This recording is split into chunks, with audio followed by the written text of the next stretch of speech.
munaasabaddan ballaaran ee lagu bayaaminaya siinta iyo u qaybinta buugaagta ardayda dugsiyada hoose dhexe ee dalka ayaa saaka madaxweynaha jamhuuriyadda Soomaaliland mudane Muuse Bihi Cabdi uu si rasmi ah gacantiisa ugu qaybiyay ardayda wax ka barata dugsiga hoose dhexe ee Quraacdheer ee magaalada Hargeysa kaasoo buugaagtaasi la wada gaarsiin doono dugsiyada hoose dhexe ee wadanka oo dhan. Buugaagtan ayaa ka kooban 7 maado oo kuwa lagu dhigto dugsiyada hoose dhexe ee wadanka waxaanay wax weyn ay ka tari doonaan waxbarashada ardayda kala duwan ee wax ka dhigata dugsiyada dawladda.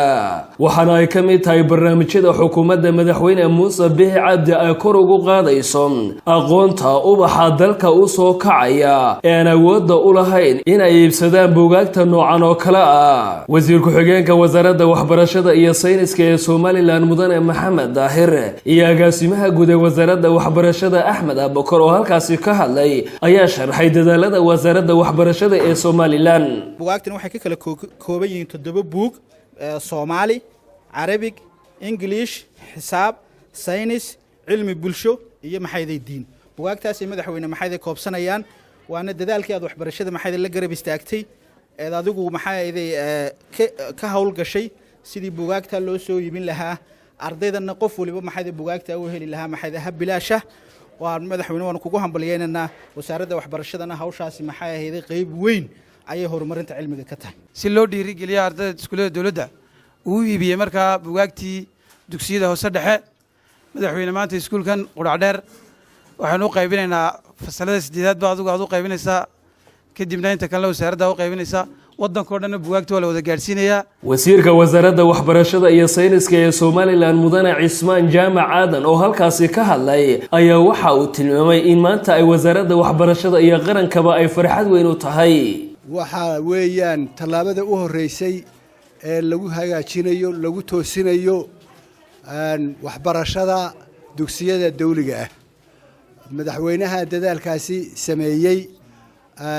awal ma idin haysan ardayna muu haysanin 8 buug oo isu dhan oo mid wal duruustu dhigto mid waliba uu ku jiro ma idin haysan imka waa haysataan ardayna ma laha imka marmarsiyo uu yiraahdo buug ma haystiyo waxaasi ma akhrisan idinka la idinka doonaya markaasi dadaalkaasi dawladda iyo madaxweynuhu ay muujiyeen. madaxweynaha jamhuuriyadda Soomaaliland mudane Muuse Bihi Cabdi oo la hadlay kumanaan kamid ah ardayda wax ka barata dugsiga hoose dhexe ee Quraacdheer ayaa uga waayay warramay taariikhda dugsigaasi iyo waliba heerarkii kala duwan ee waxbarashada wadanku ay soo martay iyo sida loogu baahan yahay in ardaydu ay ka fogaadaan qabyaaladda waxbarashadoodana ay kor u qaadaan kana dheeraadaan dhibaatooyinka taariibka iyo qaltaagida wadamo shisheeye. iskuulkani taariikhaan wuxuu ka mid yahay mashruucyadii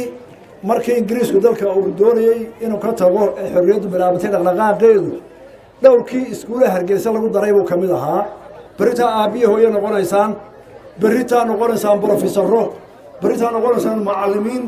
beritaa noqonaysaan ambaasadaro beritaa noqonaysaan maalqabeedno waaweyn oo shirkadaha waaweyn maamula.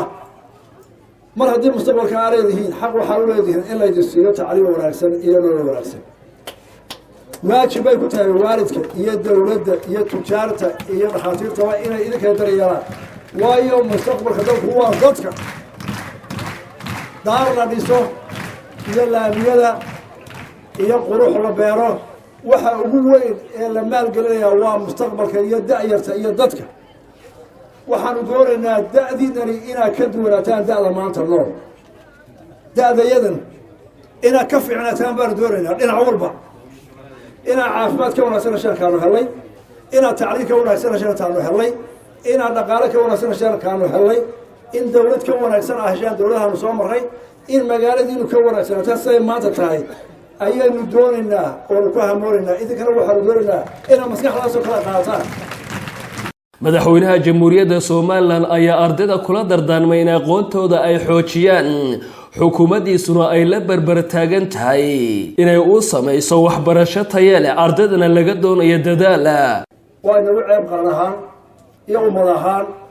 in dawladdu dhakhtarka ay haysay maamulayso iyo iskuulka ay maamulaysaa la yidhaahdo waxa ka fiican mid ashkhaas ama qof maamulaya. waa hawl noo taala haddaan dawladda nahay iyo dadweynaha inaynu soo tagno in meesha dadku isugu imanayo xoogiisu qaar ka mid ah ardayda wax ka barata dugsiga hoose dhexe ee Quracdheer oo la hadlay warbaahinta qaranka ayaa ka waramay dareenkooda ku aadan buugaagta ay xukuumadda Soomaaliland u qaybisay si ay kor ugu qaadaan aqoontooda kala duwan. anigoo magacaygu yahay Cabdiqani Xuseen Jaamac oo arday kamid ah ardayda dhigta dugsiga hoose dhexe Quracdheer maanta dareenkaygu aad buu kacsan maadaama madaxweynaha Jamhuuriyadda Soomaaliland Mudane Muuse Biix Cabdi uu noo qaybiyay buugaagtii oo dhammaystiran taasina waxay tusaysaa inuu madaxweynuhu hawshiisii ku waajibka ahayd inuu gutay ay muujinaysaa dareenkayga maanta lama soo koobi karo maadaama maalintii koowaad madaxweynaha Jamhuuriyadda Soomaaliland uu gacantayda igu siiyay 7 buug ee agabka dugsiga hoose dhexe oo fasalka gaar ahaan fasalka sideedaad maadaama imtixaanaadkii qaranka Jamhuuriyadda Soomaaliland la galayo maxay ka bedeli doontaa waxbarashada waxay ka bedeli doontaa magacaygu waa Farduus Maxamed Carab aad iyo aad baan ugu faraxsanahay madaxweynaha Jamhuuriyadda Soomaaliland oo ugu yimid dugsigayga hoose dhexe Quracdheer dareenkayga hadaan cabirno maanta waa dareen aad weyn oo ardayda aan kaga duwanahay ardayda nala siiyay buugaagta oo arday badan u baahnayd buugaagta aad iyo aad baan ugu faraxsanahay wax badan bay ka bedeli doonaan sidaan u hubo waayo arday ayaa waan akhrisanaynaa waan u baahanahay waa markii ugu horeysay ee xukuumadda Jamhuuriyadda Soomaaliland ay si rasmi ah buugaagta noocan oo kala ugu qaybiso ardayda dugsiyada hoose dhexe ee dalka kaasoo lagaga maarmi doono dhaqaale badan oo waalidiinta kaga bixi jiray iibsiga buugaagtaasi. Axmed Zaki Daahir Xasan, warbaahinta qaranka Soomaaliland, magaalada Hargeysa.